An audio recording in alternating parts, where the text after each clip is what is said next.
envoyé pour maintenir l'ordre dans les pays comme le Tchad, même au Mali. Je crois que c'était en 2013, si j'ai bonne mémoire. Le Cameroun a agi au Mali. Le Cameroun a toujours aidé certains pays. Et le renouveau panafricaniste dont le Cameroun est le foyer s'est toujours occupé de tous les pays africains et de plusieurs pays dans le monde. Mais le constat que nous faisons, Monsieur le Président Manakani, c'est comme si le Cameroun se retrouvait seul contre le monde. Quel est votre commentaire? C'est une surprise pour vous? Nous sommes surpris, Monsieur le Président. Pourquoi vous êtes surpris? Nous savons que la famille panafricaniste, c'est une famille. C'est une simple clarification. On est dans un processus de clarification dans la famille panafricaniste qui a commencé depuis un bon bout de temps. Tous ces gens veulent que le Cameroun tombe. Tous veulent que le Cameroun tombe. Pourquoi le Cameroun doit tomber? Il a la mauvaise conscience de beaucoup. D'ailleurs, ce qui est grave dans tout ça, c'est que pour ces panafricanistes, ils font semblant de ne pas comprendre. Je préfère dire qu'ils font semblant, parce qu'ils se sont présentés comme les panafricanistes. Si donc ils le sont, ils font semblant de ne pas comprendre que l'action du Cameroun en faveur du panafricanisme va lui coûter obligatoirement la revanche de la France. Je répète, ils font semblant d'oublier un des principes fondamentaux du combat panafricaniste, à savoir que la France fait toujours payer cher à un pays qui se constitue en foyer du nouveau panafricanisme. Haïti paye jusqu'à aujourd'hui le crime d'être l'ouverture dans le cadre de la lutte d'indépendance d'Haïti. Vous vous rappelez? Haïti paye ça jusqu'à aujourd'hui. Tous les pays qui ont été... La Guinée a payé cher avec ses Touré l'audace d'avoir dit non à l'appel du général de Gaulle en 1958. Vous voulez qu'on dise quoi? C'est-à-dire que comment des panafricanistes font semblant d'oublier ce principe, c'est-à-dire que c'est un principe fondamental de base. Un panafricaniste, c'est ça. Donc, ça veut dire quoi? La conséquence, c'est quoi? Tous devraient savoir que le Cameroun est en train de payer le prix pour avoir, pour être le foyer du nouveau panafricanisme. Vous croyez que la France peut rester tranquille, laisser comme ça que le Cameroun, vraiment, le pays qui a porté le combat pour la décolonisation des rapports de l'Afrique avec l'Occident, en général la France en particulier, dont le pays devait laisser comme ça sans que la France ne réponde.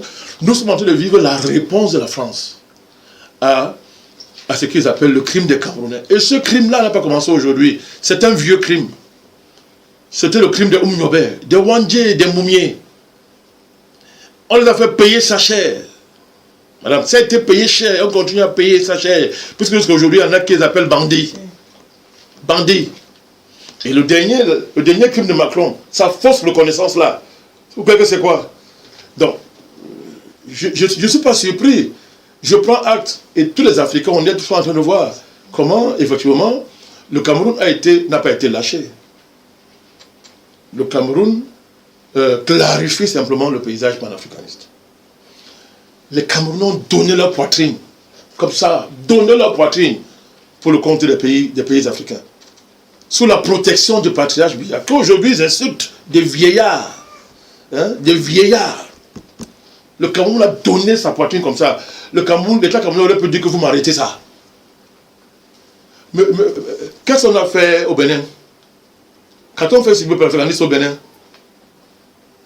si on prend seulement ce cas-là, je crois qu'on a... Ils ont été talons, c'est un anti-panafricaniste primaire, c'est un réactionnaire, à dire que sans commune mesure. Lui, quand tu es panafricaniste, c'est un crime. Certains panafricanistes, soi-disant, sont allés dans des pays africains, comment ont-ils été reçus? Comment ont-ils été reçus? Mais le Cameroun a assumé ça, a hébergé ça, a porté ça de bout en bout. Mais on est en train de nous faire payer. C'est une clarification. Et écoutez, monsieur, on n'est pas des enfants, on ne va pas pleurnicher, on a pris acte. J'avais déjà dit que l'amitié entre soldats, c'est limite au camp. C'est peut-être le pays qui a chanté ça. L'amitié entre soldats, c'est limite au camp. Le combat continue, on verra. On verra, pour l'instant, je ne dirai pas plus, mais c'est une clarification extraordinaire. Alors que nous voulons conclure cette édition spéciale consacrée au Cameroun, quel est le mot de la fin ou bien qu'est-ce que vous voulez dire à nos internautes? D'abord, je voudrais rappeler que le NMP, évidemment, a été attaqué. nos édifices ont été saccagés. Les édifices, le matériel d'adresse du NMP, nos plaques ont été particulièrement ciblées et des menaces graves pèsent sur nos militants. Tous les jours, on subit des menaces. Des messages sont envoyés, des appels de coups de fil. des appels de coups de fil, des individus même viennent à notre siège pour nous dire que nous allons voir ce que nous allons voir. Ça, il faut le dire. Cette discussion a été filmée et nous avons informé qui de droit. Donc, c'est-à-dire qu'il faut que les gens comprennent ce qui est en train de se passer. Le NMP n'a que sa parole. Le NMP n'a que sa parole. Depuis que nous faisons le combat, on n'a que notre parole. Mais en face, on voit ce qui est en train de se passer. Donc, je pense que le message, il est simple. Les gens doivent se souvenir de nos propos, de notre travail, de ce que nous avons dit. Aucune force au monde ne peut déstabiliser le Cameroun. Je l'ai dit sans tirer un coup de fusil. Je n'ai pas de fusil. Parce que le LNP a des armes. On n'a pas les armes, hein. Nous, on ne sait pas ce que c'est. Notre arme est celle de la parole. Aucune force au monde. Mbembe est en train de... Tous là vont voir la puissance de la parole. Ils sont en train de se confronter à cette puissance. À défaut de comprendre le Cameroun, on le dénigre. On insulte. On le dénigre. Alors qu'il suffit d'être lucide. Tout ce que vous essayez ailleurs, ça marche pas ici. Vous devez tirer simplement la leçon de ce que ce pays-là, on ne le connaît pas. On ne le comprend pas, on ne le connaît pas. On n'est pas obligé d'aller se franciser dans la sauce de l'État français pour prétendre entreprendre une quelconque révolution digne de ce nom ici au Cameroun. La révolution au Cameroun est en marche, rien ne va l'arrêter. Mais elle ne se passe pas selon leur canevas. Le changement n'est pas là. Est-ce que pour arriver à l'écroulement de l'édifice géostratégique français en interne au Cameroun, est-ce que pour arriver à ça, on a tiré les coups de fusil?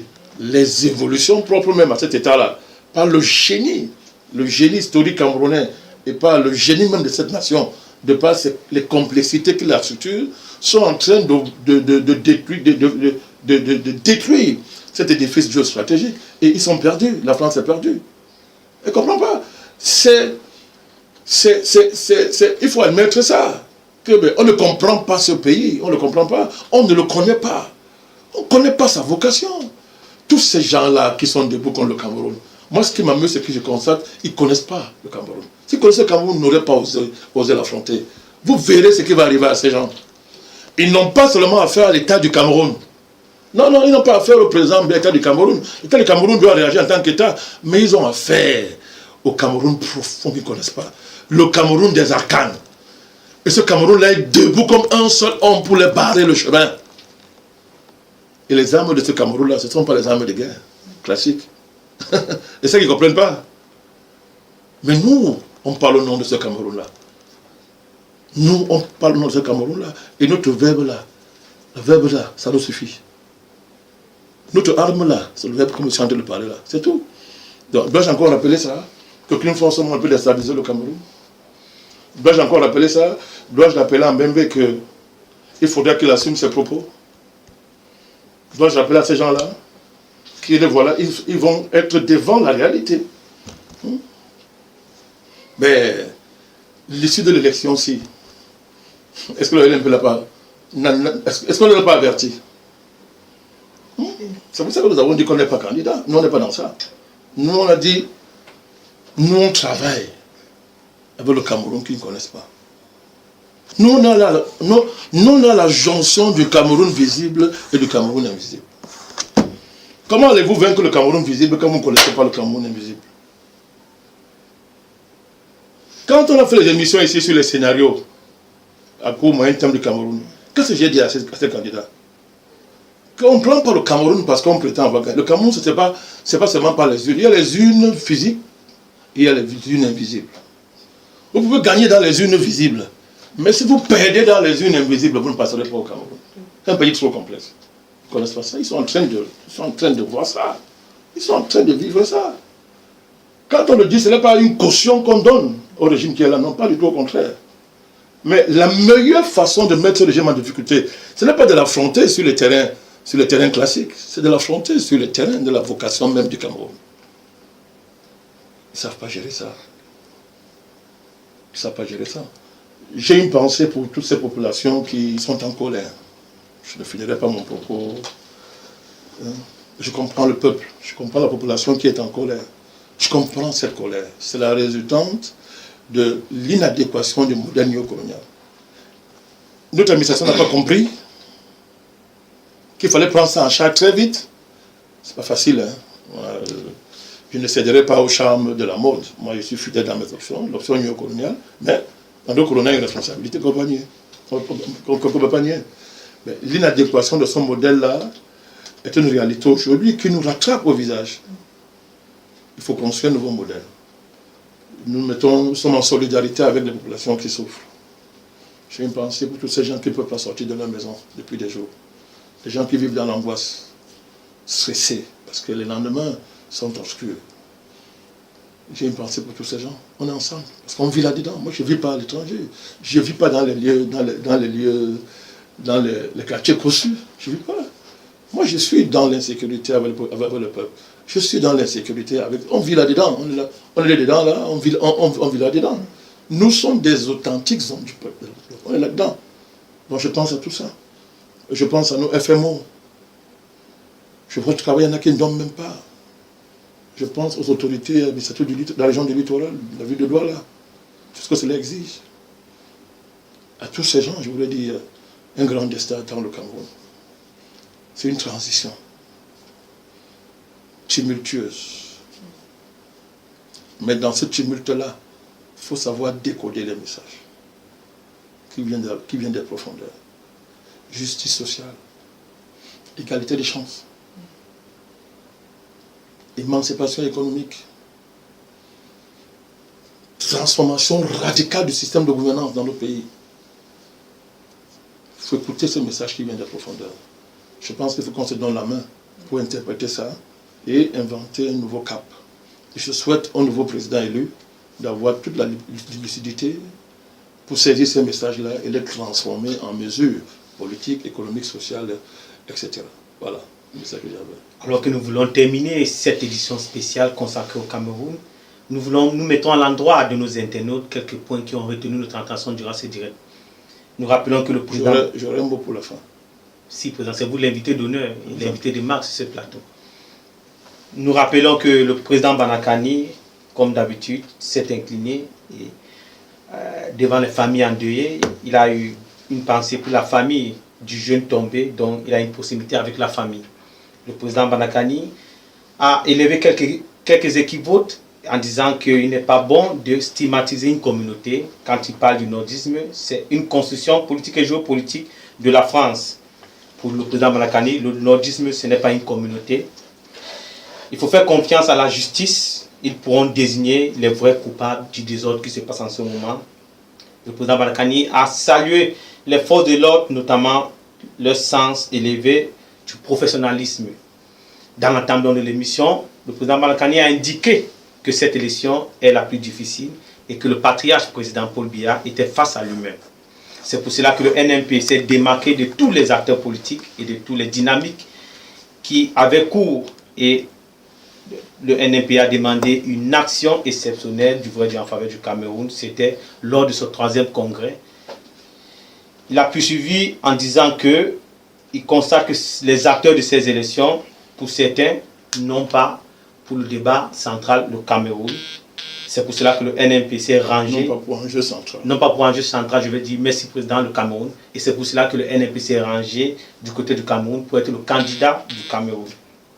Pour le président Banakani, cette élection et la victoire du président patriarche marquent la fin d'un système inauguré depuis la fausse indépendance des années 60 imposée au Cameroun par la France, basé sur le compromis néocolonial de la France, à savoir l'administration la France devait former les administrateurs pour gérer la néocolonie. Et il a poursuivi en disant que le vote qui s'est produit, ou encore le score du candidat Issa Chourouma, ce vote témoigne la rupture ou la coupure totale de la classe dirigeante avec le peuple. Le Cameroun a tenu sur le plan politique parce que la famille dominante Ojulatis a évolué. Cette évolution se traduit pour le président Banakani par l'aggravation des contradictions au sein même motivées par la lutte de succession du président patriarche Paul Biya. Le président Banakani a insisté sur la rupture de l'axe nord-sud caractérisé par la démission des ministres Belobouba et Issa Tirouma. Il a poursuivi que cette élection, c'est la rupture des grands équilibres, notamment l'axe nord-sud et l'axe nord-ouest. La particularité de cette élection pour le président Banakani, c'est le clash ou encore le brisement de l'axe nord-sud au bénéfice de l'axe nord-ouest qui elle-même a été liquidée par la victoire du président patriarche. Le président Banakani, lors de la deuxième partie de cette émission, a insisté que tous ces axes étaient le blocage fondamental de l'évolution du Cameroun et que les options néolibérales du régime qui permettaient d'acheter l'obéissance des catégories des classes sociales déclassées à partir de l'ascenseur social a été décassé. Plus le fossé entre les populations et l'élite dirigeante s'est créé avec le temps, le modèle néocolonial, c'est une impasse grave. Les options que le Cameroun a choisies sont incompatibles avec l'État néocolonial. Et il a continué en disant que la mort de l'axe nord-sud, c'est le moment essentiel de cette élection. Et qu'il est heureux parce que l'anti-bialisme primaire avait décidé d'enterrer le NMP, ceci par la criminalisation ou encore l'assimilation du soutien du NMP au président patriarche à un mouvement appelé Sadina. Sadinisme. Le sadinisme. Merci, monsieur le président. Et vous avez dit que le NMP est le précurseur de la lutte contre le biaïsme primaire au Cameroun. Anti-biaïsme primaire au Cameroun. L'opposition pour le président Banakani était la salle d'attente des ministres démissionnaires du régime si on fait constat de la démission du président Kamto et de Issa Tirouma en 2025.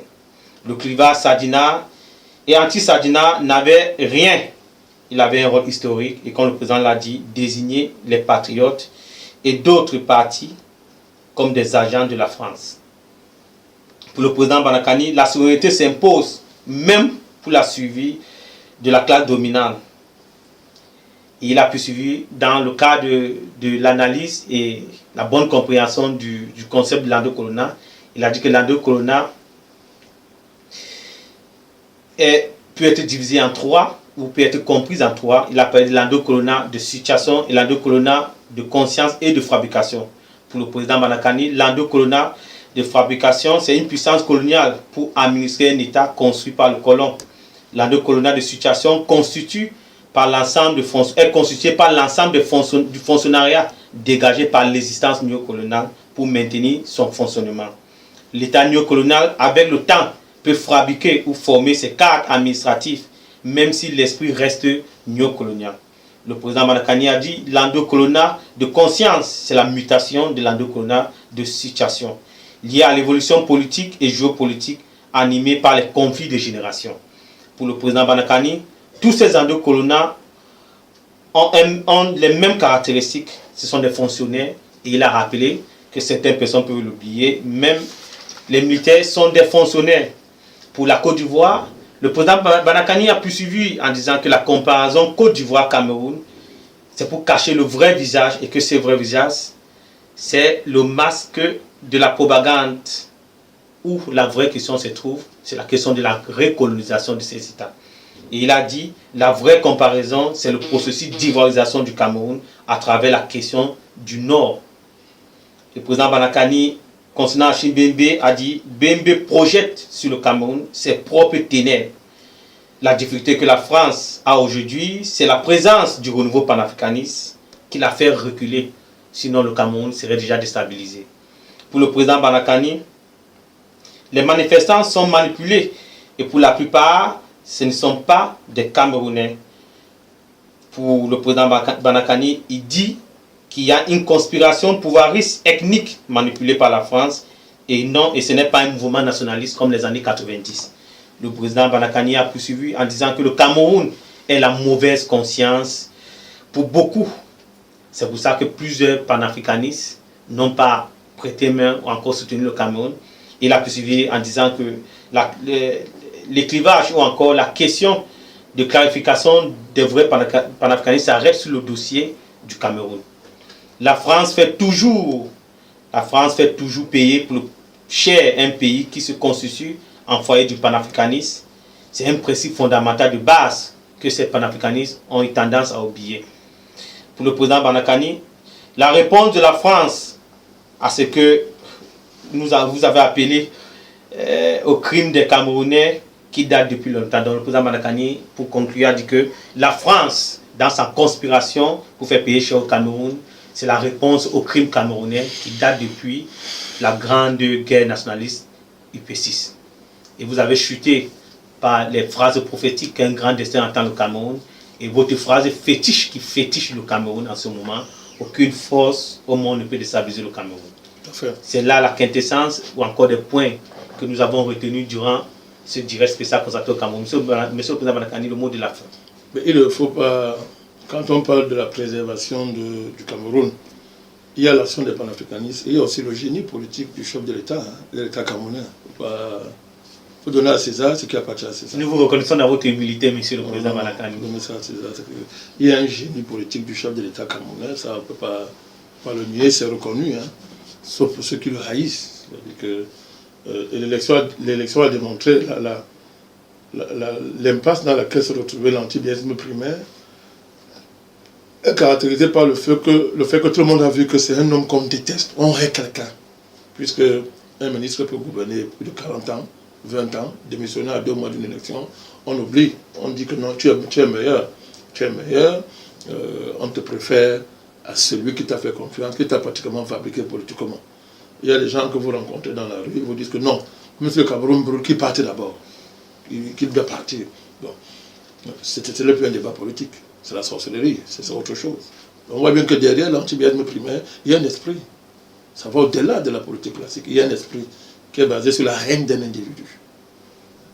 Donc, c'est une dimension, mais derrière ça, il y a la haine du Cameroun.